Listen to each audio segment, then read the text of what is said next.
Hi friends, Vijay டிவியில் ஒவ்வொரு வருஷமும் அந்த கலைஞர்களை அங்கீகரிக்கும் வகையில் விருது விழா நடைபெற்றுட்டு இருக்கு.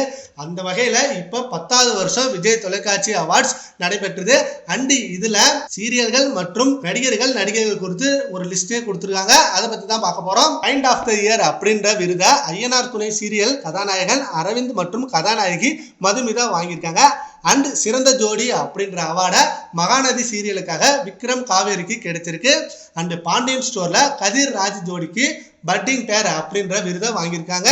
சிறந்த ஒளிப்பாதைவாளர் அப்படின்ற விருதை RS சரவணன் ஐயனார் துணை சீரியலுக்காக வின் பண்ணியிருக்காரு. ஐயனார் துணை சீரியல்ல சேரனாக நடித்து வரும் நடிகர் முன்னாவிற்கு சிறந்த மேல் லீட் ரோல் அப்படின்ற விருது கிடைச்சிருக்கு. அண்ட் பாக்கியலட்சுமி சீரியல்ல ஸ்பெஷல் அச்சீவ்மெண்ட் விருதை பெற்றிருக்காங்க.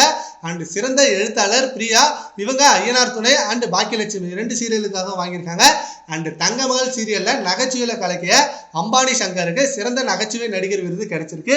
ஃபேவரட் காமெடி ஷோக்கான விருதை குக் வித் கோமாளி வின் பண்ணிருக்கு. சிறந்த கதாநாயகிக்கான விருதை சிறகடிக்க ஆசை சீரியல் கதாநாயகி கோமதி பிரியாவுக்கு கொடுத்திருக்காங்க. அண்ட் சிறந்த குடும்பம் அப்படின்ற விருதை பாண்டியன் ஸ்டோர் குடும்பம் வின் பண்ணிருக்கு. மருமகள் சீரியல்ல சிறந்த மகன் விருதை நவீன், சிறந்த மருமகள் விருதை ஸ்வேதா அண்ட் சிறந்த பாட்டி விருதை VR திலகம் அப்படின்னு இவங்க வின் பண்ணிருக்காங்க. அண்ட் இதுல ஐயனார் துணை சீரியல் தான் அதிகமா அவார்ட்ஸை வின் பண்ணிருக்கு. சரி, ஓகே ஃப்ரெண்ட்ஸ், இதை பத்தி உங்க ஒப்பீனியனை நம்ம கமெண்ட் பாக்ஸ்ல கமெண்ட் பண்ணுங்க. Thank you friends.